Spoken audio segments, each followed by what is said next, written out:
हमार होखे हमार ना भइल,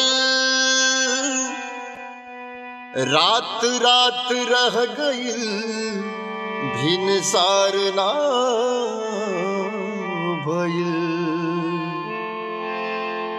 ओकरा जिंदगी के का पुछल बारू ए बाची, जकरा जियत हम रखतिया के सिंगार ना भइल। जेकर बलमा बसे पर देश सखी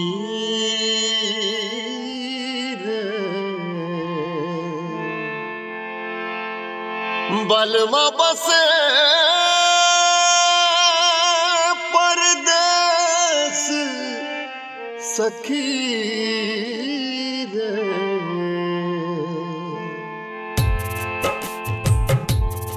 जेकर बलमा बसे परदेस सखी, जेकर राजा जी बसे पर देश सखी, ओकर ससुरा से नीक नाई हर बेबाज कर।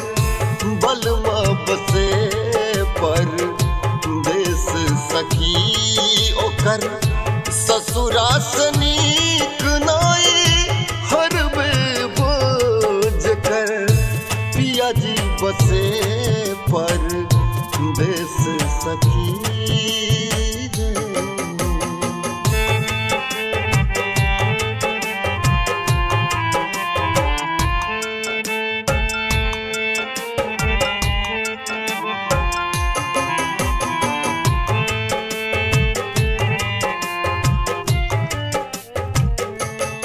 सुख साधन के सब नाज रहना होके, रिद्धि सिद्धि के भरल खजाना होके।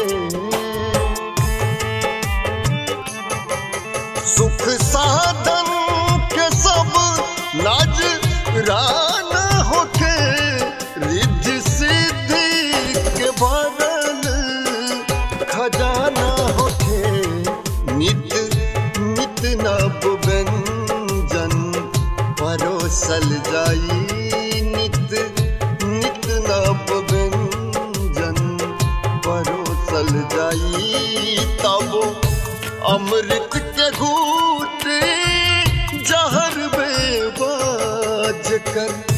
बलमा बसे पर देश सखी, ओकर ससुरा से नीक नाई हर बेबाज कर। राजा जी बसे